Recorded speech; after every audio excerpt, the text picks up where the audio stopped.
Welcome everybody to the Week in Review, episode 213. This is where we go over Raw and SmackDown in a WWE action figure setup style. We're going to start off with Monday Night Raw. This Raw introduced us to a lot of new, fresh faces. Some that we've seen before, some that are brand new from NXT. It was a very interesting show. Maybe a little too much new faces were shown up. I'm going to talk about the entire show, every match, every promo, everything that happened in the first part of the video, and then halfway through we're going to jump into SmackDown. So without further ado, let's jump into Monday Night Raw. We opened up the show with Kevin Owens and Sami Zayn. They both came out, and Sami Zayn started cutting a promo about Roman Reigns and how he's going to take care of Roman and Solo, and he said Roman's getting too greedy. He wants more, and Sami's not having it. Him and Kevin are going to take out Roman and Solo at Night of Champions. If they don't, Roman will have 4 belts. They get interrupted by the Judgment Day. The Judgment Day come out and sort of just toy with Sami and Kevin and set up for the main event of the show. As far as an opening promo, it was amazing. Sami Zayn cut a great promo, but then the Judgment Day sort of caught me off guard. I wanted a member of the Bloodline, obviously, but they're on SmackDown, so we didn't get that. We got the Judgment Day. I thought it was kind of random, but it set up for the main event, which I will talk about. Shinsuke Nakamura went up against The Miz in a one-on-one match. This match wasn't horrible. The Miz beat Shinsuke. He had him beat. He hit the skull-crushing finale. 1, 2, and no, cause Shinsuke Nakamura's leg was on the bottom rope. The referee couldn't count to 3, because that is a rope break, and The Miz eventually lost with the Kinshasa. But the funny thing is, Miz had him beat. He beat him. That was a 3 count if it wasn't for Shinsuke's foot being on the rope. So technically, Miz did win this match, but Shinsuke, obviously, they want to make him look better than The Miz, so Shinsuke was able to pick up the W up against The Miz here. There was a big battle royal to determine who's going to be facing the Intercontinental Champion Gunther at Night of Champions. And man, I always like to try to predict the winner of the Battle Royals. Like, I look at the participants and I'm like, okay, who's going to win? We had participants like JD McDonough from NXT. We had Apollo Crews back from NXT. Dolph Ziggler was in there. Bronson Reed was in there. Ricochet. A lot of fresh faces were in that Battle Royal. And I kept guessing. I was guessing guys like, okay, maybe Bronson Reed, maybe Dolph Ziggler, possibly Apollo Crews, but I could not get it right. Who won the Battle Royal? Mustafa Ali. Mustafa Ali hit the dropkick on Ricochet and Bronson Reed to eliminate both of them to win the Battle Royal. And I was so stupid. I'm like, how did I not think of this? They're going to Saudi Arabia for Night of Champions. How perfect would it be for Mustafa Ali to go and face Gunther in Saudi Arabia? It's perfect, literally, even though he's going to get squashed, I guarantee it. But you can just tell Gunther on ringside, he's like, ooh, Mustafa Ali's the next challenger. It's over. It's done. No doubt about it. Easy work for Gunther. But as far as the Battle Royal, I really enjoyed the Battle Royal. It was definitely my favorite match of the night. No doubt about it. They did pay special attention to JD McDonough by him taking out Dolph Ziggler, making a statement. Apollo Crews was looking good. Obviously, they're going to make him a star here on Monday Night Raw. He doesn't have the accent anymore, the Nigerian accent. He got rid of that, which I'm totally fine with. I wasn't the biggest fan of the Nigerian gimmick for Apollo Crews when he was with Commander Aziz, so I'm totally fine with Apollo Crews reinventing himself, and I'm really interested to see what he's going to do. Same with JD McDonough and Dolph Ziggler. I'm interested, definitely. They definitely expanded on some characters here in this Battle Royal. Seth Rollins and Corey Graves throughout the entire night were doing an awesome interview backstage, going through Seth Rollins' entire career, talking about the Shield, talking about the Money in the Bank cash-in, every accolade that Seth Rollins has held. Will he be the WWE World Heavyweight Champion? And the thing about this is, Seth Rollins is facing AJ Styles, right? I want them to do the same thing with AJ Styles. Do not overlook AJ Styles. I want him to get an interview backstage on SmackDown just like this. It was great. It was a very awesome sit-down interview with Corey Graves, and they kept going back through it throughout the entire show, and it's going to continue next Monday night on Raw, which I think is really, really cool. How it's not just one and done. It's continuing over the course of a couple shows. So I'm interested to see where that's going to go. The man, Becky Lynch, laid out the challenge to Trish Stratus at Night of Champions. Obviously, Becky Lynch wants to go one-on-one with Trish, and it's going to happen at the Champions of the Night. I'm looking forward to this, no doubt about it. As far as the promo goes, it's pretty basic, though. No interruptions, nothing like that. It was just Becky Lynch talking and then leaving. Before we saw Xavier Woods go one-on-one with Dominic Mysterio, Natalya did confront Mommy backstage, basically just saying to Mommy, I should not be in your rearview mirror yet. Keep me in your blind spot. You know what I'm saying? Like, we're going to fight at Night of Champions, most likely. It's going to be Rhea Ripley versus Natalya Night of Champions. Almost positive. But then after that, we did see Xavier Woods go one-on-one with Dominic, and Xavier Woods needs the New Day. He really does. He needs Kofi. He needs Big E, and I honestly think they should keep him off television until Kofi and Big E are ready. It's just, it's boring. Xavier Woods is not the same without Kofi and Big E. They're a trio. They should always be a trio, man. But anyways, went one-on-one with Dominic. Rhea Ripley posed as a factor in Xavier Woods losing this match multiple times. Right hand to the face. Then Dominic was able to do a weird pinning maneuver with his legs on Xavier Woods and pick up the victory. It's a very odd pin.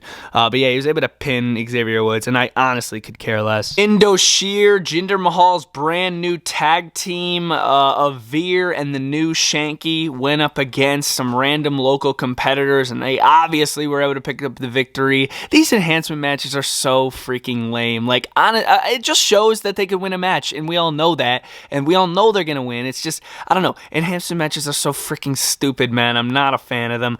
But yeah, Jinder Mahal just stated his claim. He's like, yeah, Indoshir's here to dominate, something like that. And he was talking in a different language, so I would assume he's saying, like, we're coming after the tag team gold, or something along the lines of that. But yeah, Veer is back, and then the other guy's real name was Sangha, but I'm just going to call him the new Shanky, to be honest with you, because I could care freaking less. But yeah, this was mid, no doubt about it. Cody Rhodes stated his claim once again here on Monday Night Raw, talking about how he needs to take out Brock Lesnar, and he's gonna take him out. He wants him at Night of Champions. He accepts the challenge. It's gonna go down, and Cody Rhodes, I hope, wins, but I really don't know where they're going with this. A rematch? I don't think we needed a rematch. I feel like Cody beat him. He beat him, man. And another promo. This was very similar to Cody's promo, so I wasn't really that into it. Raquel Rodriguez went one-on-one with Chelsea Green on behalf of Liv Morgan or something like that. Obviously, Raquel Rodriguez was able to pick up the victory. Easy dub, but what's happened after the match was definitely the highlight. Ronda Rousey and Shayna Baszler are back. Last time we saw them was WrestleMania when they won that match, and I feel like, at the time, I thought they should be the next Women's Tag Team Champions, and here they are. They won a Tag Team Championship match. They threatened Raquel. They're like, defend the titles, or this is going to happen every week. We're going to beat you down just like this, get Liv up here, and we want a match. So yeah, this match is definitely going to be happening, and that is definitely going to be a tough victory for Raquel and Liv. This is definitely going to be their biggest challenge yet, that being Shayna Baszler and Ronda Rousey. So yeah, not bad at all. And of course, our main event of the show is Finn Balor and Damian Priest of the Judgment Day going up against Kevin Owens and Sami Zayn. And I really thought, okay, we're going to see a couple of distractions from Mommy and Dominic, and Sami Zayn and Kevin Owens are going to win. No doubt about it. But that didn't happen. Rhea Ripley, yes, and Dominic did try to get involved, but then they got ejected from ringside. I'm like, ooh, interesting, okay. But then Gunther and Ludwig Kaiser and Giovanni Vinci all came out, which I thought was super duper odd. Let's grab him. Let's put him right here. And I was like, oh yeah, that's right. Kevin Owens and Sami Zayn disrespected them backstage. He disrespected Ludwig, disrespected Giovanni, and Gunther. Kevin Owens, even during this match, shoved Gunther, but then that distracted him. And then Damian Priest was able to do the chokeslam on the apron, while Finn Balor did the coup de grace to Sami Zayn in the ring and picked up the victory, man. Sami Zayn was literally about to hit the Hallelujah kick, though. If it wasn't for Gunther and Imperium, Sami Zayn and Kevin Owens had this match. But yeah, goes down the record books that the Judgment Day beats Kevin Owens and Sami Zayn, so they will get a tag team championship match. No doubt about that. Which I think is so stupid. I mean, I want them to be focused on the bloodline. Why are we like redirecting the story with the Judgment Day? I don't really get that. Yeah, I know they're on different shows, but it just feels weird. I don't know.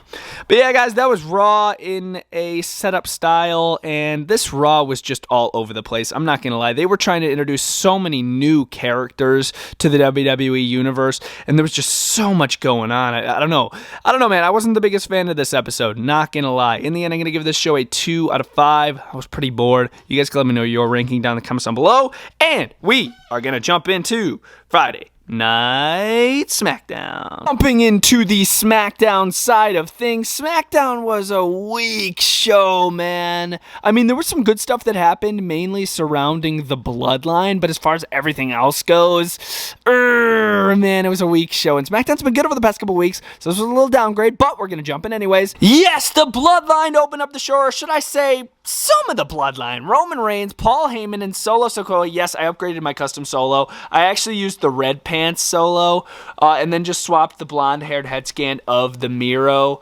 onto the red pants one. It looks pretty freaking good, so if y'all want to use that for a custom Solo, feel free to do so. Anyways, Roman Reigns comes out, asks South Carolina to acknowledge him. He gets interrupted by, Sami Zayn and Kevin Owens, his current rivals, the guys that he's going to be fighting for the Undisputed Tag Team Championships at Night of Champions to get 4 belts. This man needs 4 belts. So Sami cuts a great promo on him, tells him that he's getting greedy, and then here come the Usos from behind. The Usos attack Sami and Kevin. I'm like, ooh, was this orchestrated by Roman Reigns? Or no, it wasn't. Roman Reigns did not ask the Usos to come out here. The Usos did that on their own time. The Usos orchestrated that attack, and Roman was like, I didn't ask you to come out here. I didn't ask for that. Apologize. Are you kidding me right now? And then he was just so caught up in the moment that he accidentally shoulder checked Solo Sikoa. I saw a sign in the beginning of the show that said, the Bloodline is bleeding out. How factual that sign was. If you're watching this, amazing sign, by the way. I love that expression. But yeah, what a solid way to open up the show. It started off with a bang. I loved this. The Brawling Brutes, Ridge Holland and Butch, went up against Pretty Deadly, a brand new tag team that got drafted to SmackDown pretty recently in the draft from NXT. And they took care of the Brawling Brutes, shockingly. I wasn't expecting that. Ridge and Butch, they were working pretty well, but Pretty Deadly were just a little too much for them, I believe. I don't know. I haven't memorized both of their names just yet. I know one of them's Elton something, but it takes me a while to memorize the new names from NXT. But anyways, they did pick up the victory over Ridge and Butch, which I thought was kind of shocking. They did it in a unique fashion. Like, one of them was tied up in the ropes. He got out of the ropes, double teamed Ridge, and then they pinned him, and then he got back in the ropes. I was like, what? That was unique. It reminds me of Fandango and Tyler Breeze a little bit, and I'm for it. I'm interested to see what Pretty Deadly's going to do, no doubt. Obviously, I got to give a shout out to my boy Billy Graham, superstar Billy Graham. Shout out to him, of course, passing away very recently here this past week. Massive inspiration to guys like Hulk Hogan and freaking just so many guys. Just literally, this is an absolute legend right here. Superstar Billy Graham. His figure looks great here on screen. Rest in peace. Moving over here with Zelina Vega going one-on-one with Asuka, and if I was the WWE writers here, I am taking a risk. I am giving Zelina Vega the victory. Zelina Vega wins clean if I am booking this, but she didn't. WWE didn't want to take the risk. Asuka wins by tap out. Zelina takes another L, even though she's over right now. And I'm like, why? So they're just trying to continue with Asuka versus Bianca, because Asuka went in for another attack. Bianca comes out to save Zelina Vega, and then Asuka sort of tries to spray Bianca, and then sort of gets her, but doesn't really. Asuka definitely didn't get Bianca as much as she did last week with the spray, or the mist, if you will. She sort of got her, though. But yeah. I don't know. I would have just had Zelina Vega win the match. I feel like that would have been fire. She was wearing her same Puerto Rico gear, looking amazing. And yeah, she didn't win. I was like, what? It was an episode of the Grayson Waller effect, and I don't like Grayson Waller. Okay, yeah, he's talented in the ring. No doubt about that. Can't take that away from him. But I've never been a big fan of Grayson Waller, even when he had that short little feud with AJ Styles in NXT for a short time. I just have never liked Grayson Waller. Not a fan. But yeah, he was in the ring, and not just because he's a heel. I just don't like him in general. I don't like him. He's annoying. But yeah, he sort of insulted AJ Styles in a way by saying, oh yeah, that match is going to be really important to you, right? And Styles like, I've been training so hard. I know Seth has been too. And then Grayson Waller's like, oh, your new champion's going to be Seth freaking Rollins. And then AJ gets in his face. So I'm thinking maybe after AJ Styles loses to Seth Rollins at Night of Champions, I hate that I'm saying that, but he'll probably feud with Grayson Waller, most likely. But as far as this Grayson Waller effect, it was just a less entertaining Miz TV. It was the Street Profits going up against LA Knight, yeah. and Rick Boogs. I found that to be an odd little duo of Boogs and Knight, but they worked somewhat decent together, but it wasn't good enough to overthrow the Street Profits. Montez Ford hit his high splash on Boogs, I believe, to pick up the victory, and then LA Knight's like, oh, no, it's okay, man. Come in here for a handshake and a hug, and I'm like, oh, he's so taking him out, and he did. He dropped Rick Boogs after Rick Boogs lost the match for them, but LA Knight, like, I don't know, man. LA Knight should be like in a championship picture. I feel like he'd do great up against Austin Theory. I know it'd be heel on heel, but I still think just both of them in the same ring, having a mic promo off, I feel like that would be fire. But yeah, I don't know. This was mid. The NXT Women's Champions beat some local competitors, and I literally probably fell asleep. It was Austin Theory live on SmackDown, and he got a taste of his own medicine when Sheamus interrupted him and delivered a massive bro kick right to the face and dropped Austin Theory. So yeah, your next opponent, Austin Theory, is Mr. Sheamus. And do I think Sheamus is going to win the United States Championship? Most likely not, but it's still going to be a great match. It's going to be a solid rivalry between these two, and I'm looking forward to it. An event of the show was LWO, Santos Escobar, and Rey Mysterio going up against the Usos, and my God, it felt so good to see the LWO get a clean victory here. It was great, man. They did need a little help from Kevin Owens and Sami Zayn. Kevin Owens and Sami Zayn sort of screwed over the Usos, a little distraction type deal, and then Rey Mysterio was able to drop the dime, pick up the victory. The Usos lose, and then they just pan to Roman Reigns backstage, and he is pissed off. The Usos, you got to feel for them though, because they are losing, and their relationship with the Tribal Chief and the Bloodline are just falling off, and everybody's noticing it, and it's like, oh man, you got to feel bad for the Usos just a little bit. But it was a solid way to end the show. I only really liked the Bloodline stuff out of this entire show, and also, Karrion Kross is going after AJ Styles. He did a little card segment backstage. Nothing crazy, though.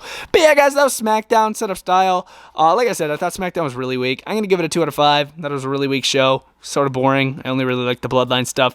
And that was the week in review. Let me know your rankings for both shows, Raw and SmackDown, in the comments down below. And I'll see y'all next time. Bretto Live is out.